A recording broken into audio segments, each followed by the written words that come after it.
Au-delà de la controverse entourant son candidat dans Arthabasca, le chef du Parti québécois a toujours le vent dans les voiles. Le PQ demeure en première position dans les intentions de vote, devant les libéraux, devant la CAQ surtout de François Legault, qui se retrouve en troisième position. Peut-il maintenir cet élan jusqu'à l'élection générale prévue pour l'automne 2026? J'ai posé la question au chef du Parti québécois, Paul Saint-Pierre Plamondon, que j'ai rencontré à Montréal.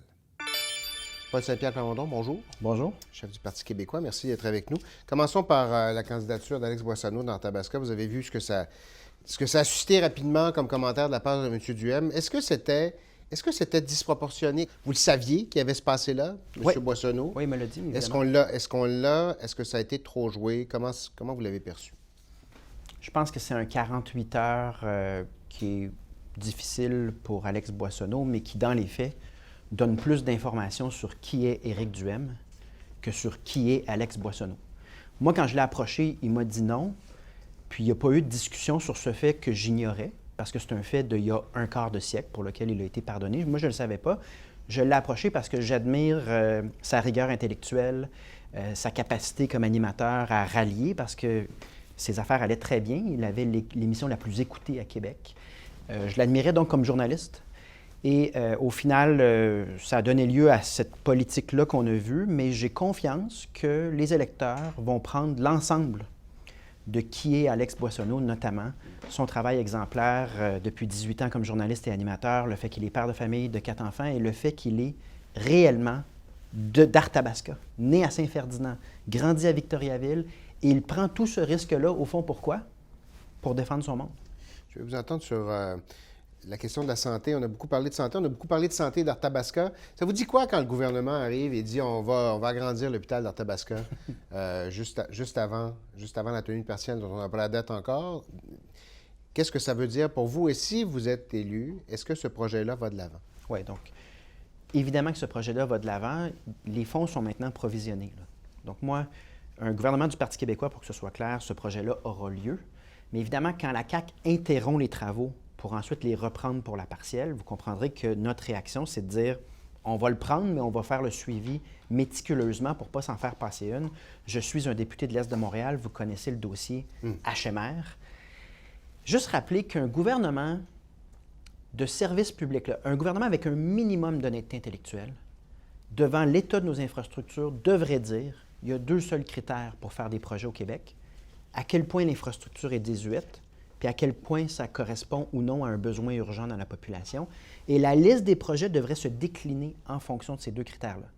Si la CAQ choisit de faire de la politique à temps plein dans l'allocation des ressources, les gens jugeront, mais je pense qu'ils vont juger très sévèrement à entendre les réactions pour HMR, pour l'Hôtel-Dieu d'Arthabasca, pour plein d'autres projets. C'est pas sérieux, c'est pas crédible, et moi je rêve, puis je m'engage à une gouvernance plus sérieuse, plus rigoureuse que ça.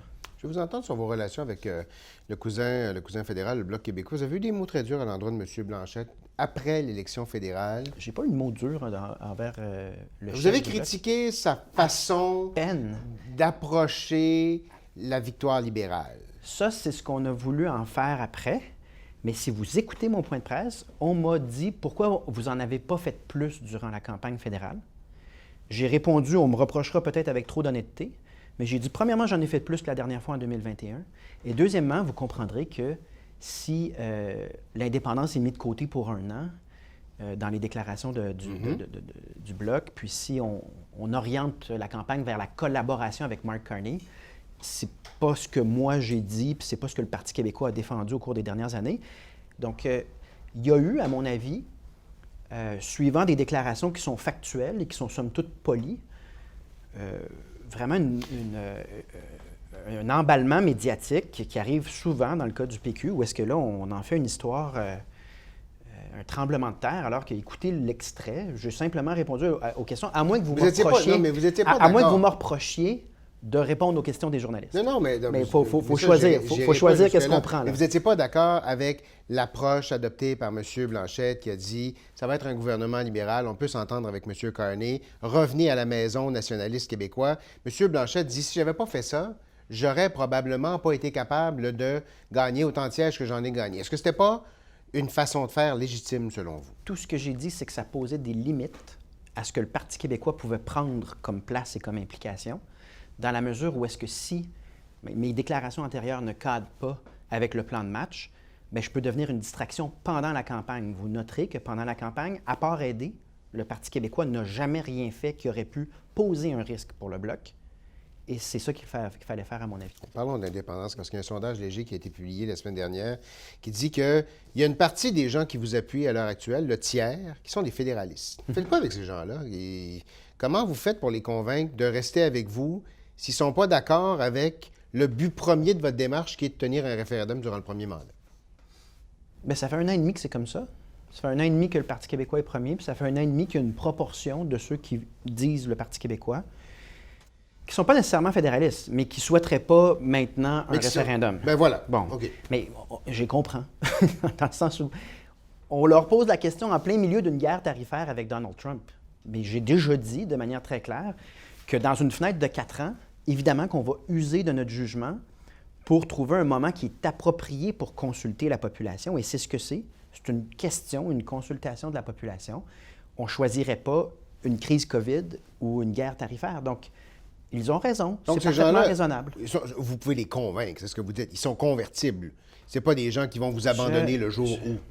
Je pense que vous commencez à me connaître. Je fais de la politique en fonction de ce que je pense qu'il doit être fait.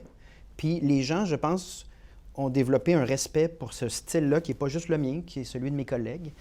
Et je ne changerai pas en fonction du sondage qui dit 33 une fois, 25 l'autre. Mais ça, je ne remets pas ça en question. J'essaie de comprendre comment vous vous adressez à ces gens-là. Je m'adresse à tout le monde tout le temps.